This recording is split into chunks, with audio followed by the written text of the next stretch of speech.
ماشاءاللہ لا حول ولا قوة الا باللہ العلی العظیم. بسم اللہ الرحمن الرحیم. الحمد للہ الذی ہدانا لہذا وما كنا لنہتدی لولا ان هدانا اللہ لقد جاءت رسل ربنا بالحق. الصلاة والسلام على أشرف الأنبياء والمرسلين مولا ومولا الثقلين جد الحسنين أبي القاسم محمد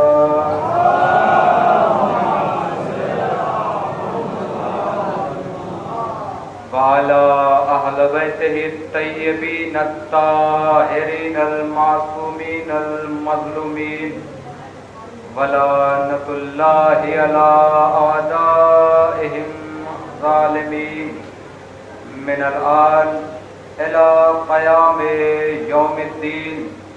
بسم الله الرحمن الرحيم. نادي عليا مظهر العجائب تجده عونا لك في النوائب.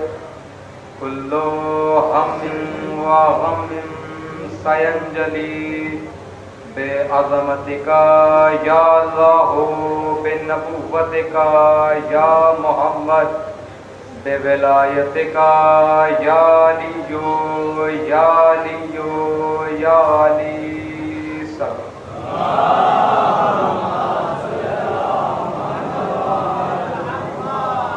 أما بعد فقد قال الله تعالى في القرآن الكريم وهو أصدق الصادقين.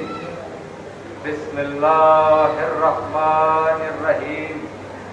يا أيها الناس كلوا مما في الأرض حلالا طيبا. صلوات پڑھیں.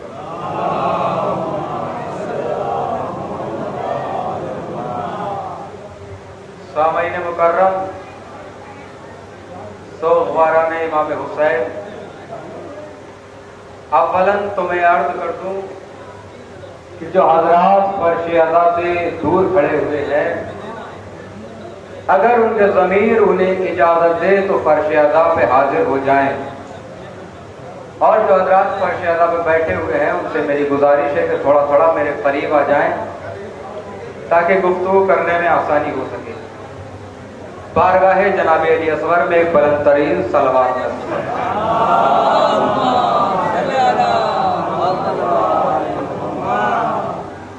عزیزان محترم، جس آیت کریمہ کی تلاوت کا شرف حاصل کیا اس میں پروردگار عالم، خالق ارض و سما، مالک دو جہاں یہ ارشاد فرما رہا ہے: اے لوگو، یا ایھا الناس مما فی الارض حلالا طیبا. اے لوگو، جو کچھ زمین سے نکلتا ہے کھانے پینے کی چیزوں میں وہ کھاؤ، مگر کھانے کی دو شرطیں بتائی ہیں. پہلی شرط یہ ہے کہ حلال کھاؤ، اور دوسری شرط یہ ہے کہ طیب کھاؤ. جاگیے گا، انشاءاللہ ایک نتیجے پہ لے کے جاؤں گا. پروردگار نے کہا: اے لوگو، جو کچھ زمین سے نکلتا ہے کھاؤ، مگر کھانے کی دو شرطیں بتائی ہیں. پہلی شرط یہ ہے کہ حلال کھاؤ، اور دوسری شرط یہ ہے کہ طیب کھاؤ. طیب کے معنی جو لغت لکھنے والوں نے لکھے ہیں وہ لکھا کہ طیب کے معنی ہے پاک.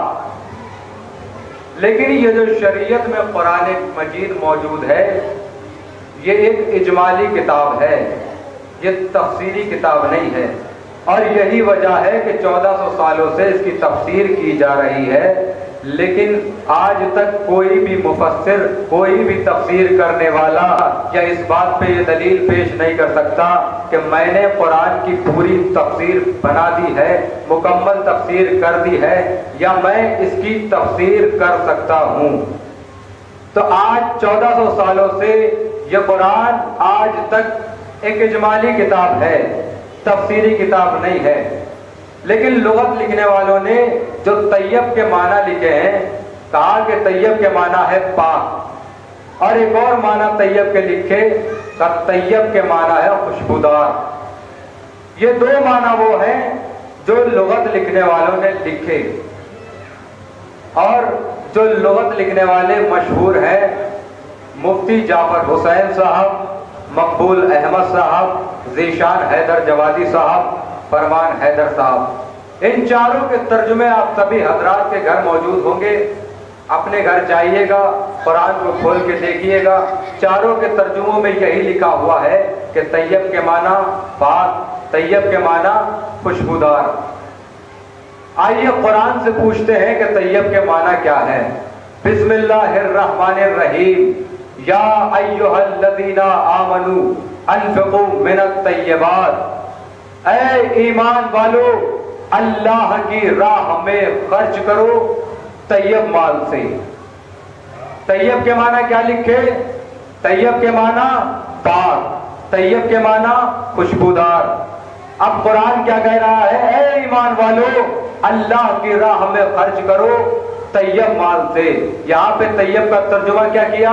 آیت نے خود آ کے بتایا ہے، کہا ایسے مال سے خرچ کرو کہ جو اگر تمہیں واپس لوٹا کے دیا جائے تو تمہیں پسند آ جائے، ناپسند نہ ہو۔ تو طیب کا ترجمہ کیا ہوا؟ وہ مال جو تمہیں پسند آ جائے۔ طیب کے معنی پاک، طیب کے معنی خوشبودار، طیب کے معنی پسندیدہ۔ ایسا مال راہ خدا میں خرچ کرو جو واپس لوٹا کے اگر تمہیں دیا جائے تو تمہیں پسند آ جائے، ناپسند نہ ہو۔ یہ نہیں کہ قرآن میں اگر دھول جم جائے تو مسجد میں لا کے رکھ دو، کتابیں اگر بوسیدہ ہو جائیں تو ادا خانے کی زینت بنا دو، لباس اگر بوسیدہ ہو جائے تو کسی غریب کو دے دو۔ وہ مال راہ خدا میں خرچ کرو جو اگر واپس لوٹا کر تمہیں دیا جائے تو تمہیں پسند آ جائے۔ چاروں نے یہی ترجمہ کیا ہے، طیب کے معنی وہ مال جو تمہیں پسند ہو، یعنی پسندیدہ شے۔ آئیے طیب کے معنی کیا ہے؟ پھر آگے ارشاد ہو رہا ہے جناب زکریا کی دعا، رب ہب لی من لدنک ذریۃ طیبہ، پروردگار مجھے صالح اولاد عطا فرما۔ چاروں نے طیب کا ترجمہ کیا کیا؟ صالح۔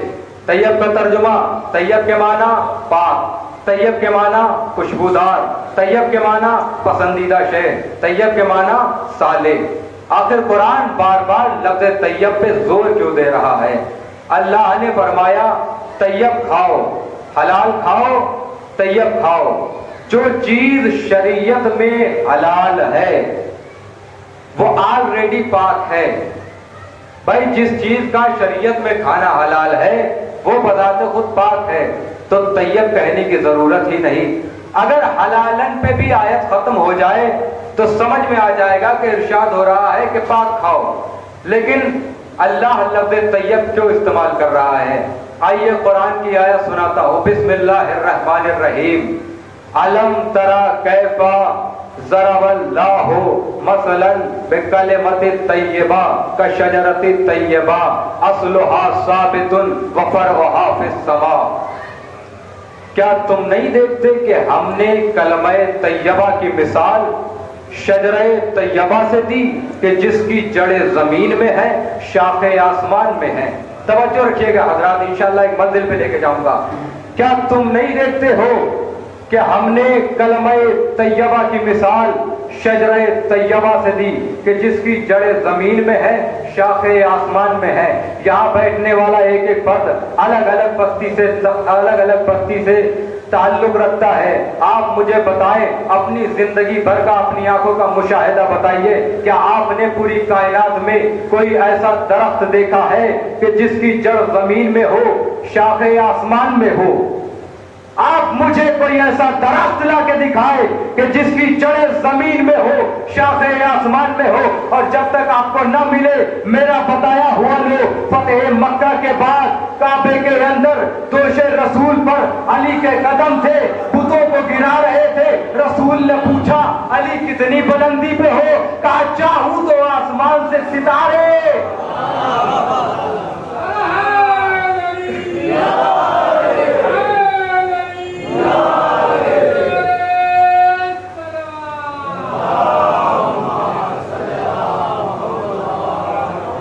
شجرہ طیبہ, کیا تم نے نہیں دیکھا؟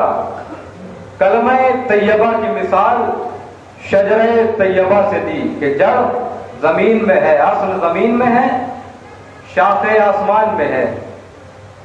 تو طیب کا ترجمہ کیا ہوا؟ وہ جو زمین سے جڑا ہو, آسمان میں پہنچا. اچھا ایک سوال ہے, اگر سوال پہنچ جائے تو فرش ادا پہ اپنی موجودگی کا اظہار کیجیے گا. سوال یہ ہے کہ ہر درخت کے لیے ایک مناسب زمین کی ضرورت ہوتی ہے. فرد آخر تک توجہ, ہر درخت کے لیے ایک مناسب زمین کی ضرورت ہوتی ہے. سیب کے درخت کشمیر میں پائے جاتے ہیں, آپ لگائیے یہاں لا کے ہوگا؟ نہیں ہوگا. ناریل کے درخت ساؤتھ میں پائے جاتے ہیں, لگائیے یہاں لا کے ہوگا؟ نہیں ہوگا. یہ ناریل والے کشمیر میں لگائیں اور کشمیر والے یہاں لگائیں, بتائیے ہوگا کہ نہیں ہوگا؟ سب کا ایک جواب نہیں ہوگا. کیوں؟ کہیں گے کہ پاگل ہو گئے ہو, زمین تو دیکھ کیسی ہے. تو نتیجہ کیا نکلا؟ ہر درخت کے لیے ایک مناسب زمین کی ضرورت ہوتی ہے, اور شجر نبوت اور امامت کے لیے ایک ہی پاکیزہ زمین تھی, اور وہ تھی آغوش ابو طالب. صلوات پڑھے پر محمد اور آل محمد پر. ہر درخت کے لیے ایک مناسب زمین کی ضرورت ہوتی ہے. تو طیب کا ترجمہ کیا؟ وہ جو زمین سے جڑا ہو, آسمان تک ہو. پھر آئیے بسم اللہ الرحمن الرحیم. والطیبات للطیبین والطیبون للطیبات. طیب مرد طیب عورتوں کے لیے, طیب عورتیں طیب مردوں کے لیے. چاروں کے ترجمے آپ اٹھا کے دیکھیے, چاروں مفسرین کے ترجموں میں یہی لکھا ہے. یا آپ کسی بھی عالم دین سے سوال کیجئے, سیدھا سیدھا یہی کہے گا, پاکیزہ مرد پاکیزہ عورتوں کے لیے, پاکیزہ عورتیں پاکیزہ مردوں کے لیے. آخر قرآن بار بار لفظ طیب پہ زور کیوں دے رہا ہے کہ طیب کھاؤ, طیب کھاؤ, صدقہ دو طیب مال سے, خیرات دو طیب مال سے. بار بار قرآن لفظ طیب پہ زور کیوں دے رہا ہے کہ طیب کھاؤ, طیب کھاؤ, طیب کھاؤ. کہتے ہیں اس کی وجہ یہ ہے کہ جو لقمہ گلے سے اترتا ہے وہ شکم میں جاتا ہے, اور شکم لہو بناتا ہے, اور لہو تاثیر دکھاتا ہے. توجہ رکھیے گا, جو لقمہ گلے سے اترتا ہے وہ شکم میں جاتا ہے, شکم لہو بناتا ہے, اور لہو تاثیر دکھاتا ہے. تو پتہ چل جائے گا, جو جیسا بولے گا سمجھ میں آ جائے گا کہ کیسا کھا رہا ہے. یہاں بیٹھنے والے کسی بھی فرد میں اتنی قوت, اتنی شجاعت, اتنی طاقت ہے کہ وہ جا کے کسی کے دسترخوان پہ جائے اور جانے کے بعد دیکھے کہ حلال کھا رہا ہے یا حرام, یا کوئی میرے گھر آ کے دیکھے کہ کیا کھا رہا ہے سیف حیدر. میں اپنی مثال اس لیے دیتا ہوں کہ میں اپنی بات کا برا نہیں مانتا.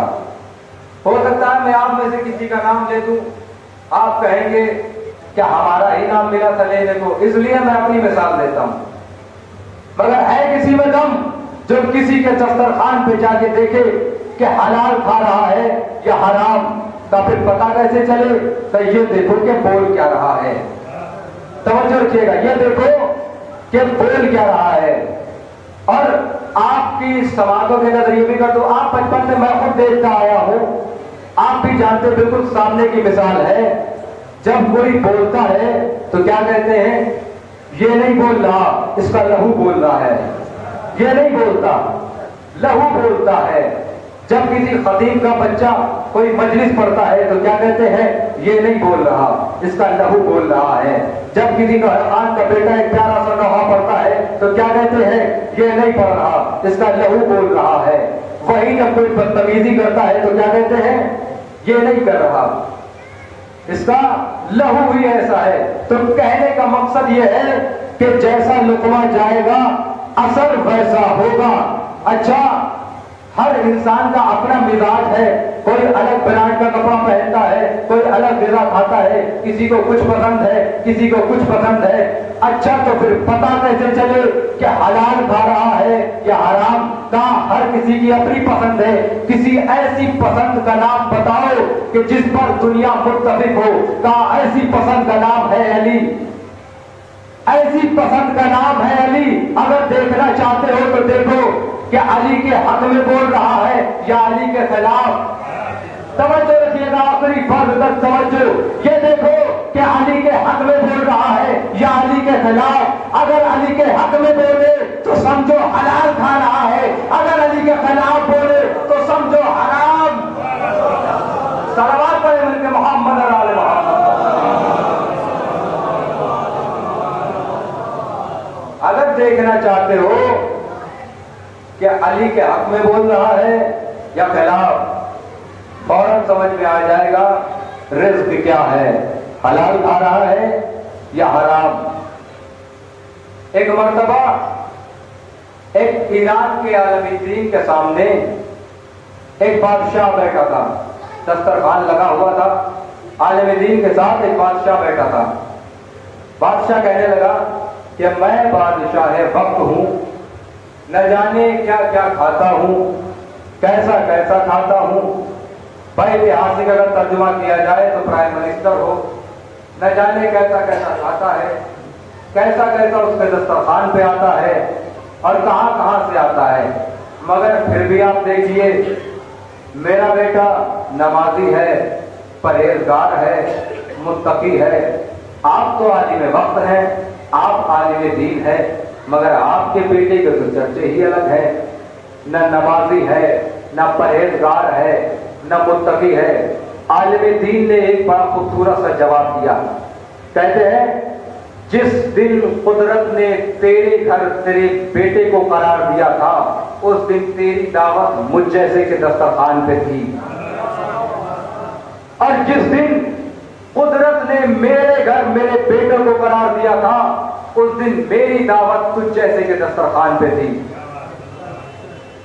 کیا پتہ چلا؟ جیسا لقمہ کھاؤ گے اولاد میں اثر ویسا ہوگا۔ توجہ رکھیے گا حضرات، کیا کہا؟ جس دن قدرت نے میرے گھر میرے بیٹے کو قرار دیا تھا اس دن میری دعوت تجھ جیسے کے دسترخوان پہ تھی۔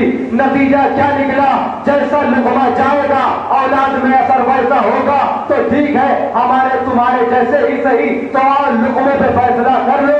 ارے کتنے طیب لقمے تھے جو ابو طالب نے محمد کو کھلائے کہ بیٹی ہوئی تو فاطمہ جیسے۔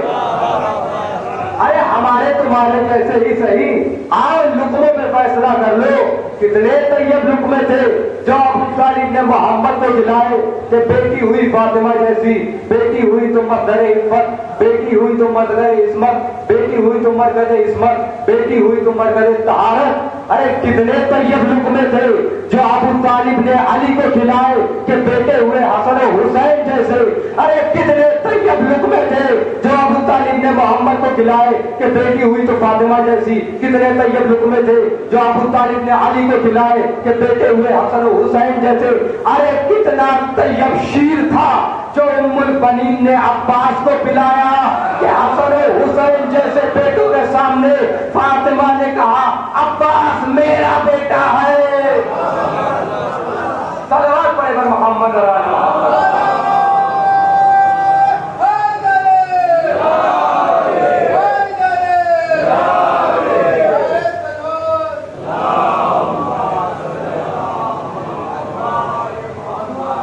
کتنا طیب شیر تھا۔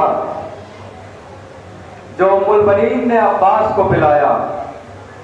ایک جملہ نظر کر دوں، حسن و حسین جیسے بیٹوں کے ہوتے ہوئے جس تیسرے کو فاطمہ اپنا بیٹا کہتے اسے عباس کہتے ہیں. صلوات پڑھے مل کے محمد اور آل محمد.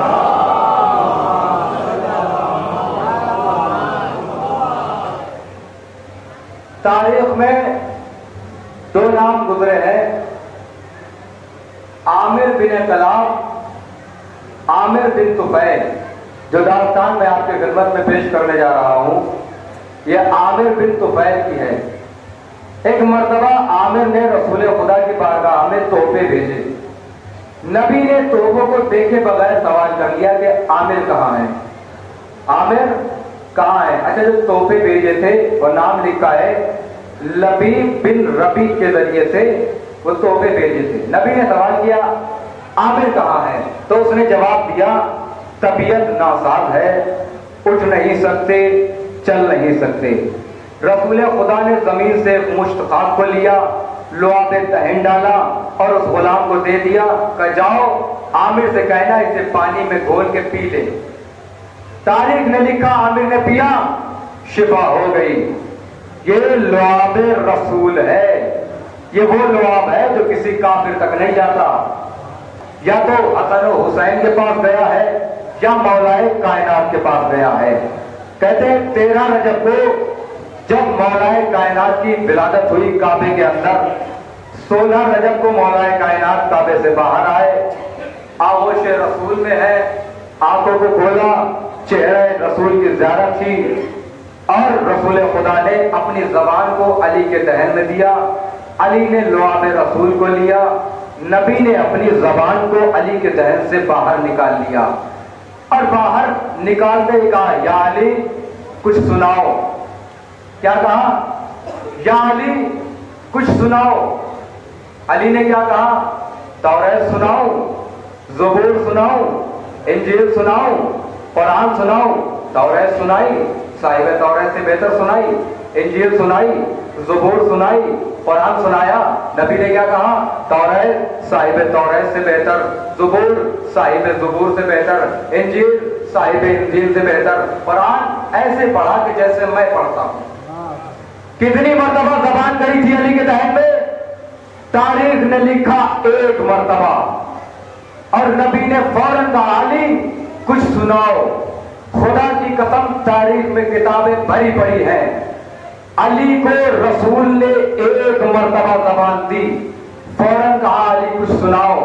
جا کے تاریخ پڑھیے آپ، تاریخ میں روایتیں موجود ہیں. تاریخ میں یہ موجود ہے کہ رسول نے حسین کو 40 مرتبہ زبان چسائی اور جسے 1 مرتبہ زبان چسائی اس سے فوراً کہا کہ علی کچھ سناؤ. لیکن تاریخ میں روایت موجود ہے کہ حسین کو رسول نے 40 مرتبہ زبان چسائی لیکن کبھی نہیں کہا کہ حسین کچھ سناؤ. آخر وجہ کیا ہے؟ میں بارگاہ رسالت میں حاضر ہوا، ہاتھوں کو جوڑ کے کہا یا نبی اللہ، جسے 1 مرتبہ زبان چسائی اس سے فوراً کہا کہ علی کچھ سناؤ، جسے 40 مرتبہ زبان چسائی اس سے کبھی نہیں کہا کہ حسین کچھ سناؤ. شاید نبی جواب دے انتظار کرو، جسے 1 مرتبہ زبان چسائی ہے وہ آغوش میں تلاوت کرے گا، وہ آغوش میں قرآن پڑھے گا. لیکن جسے 40 مرتبہ زبان چسائی ہے وہ نوکے نیزہ کی بلندی پر تلاوت کرے گا. صلوات پڑھے محمد اور آل محمد پر. نعرہ حیدری، حیدری، حیدری، آواز بلند نعرہ صلوات.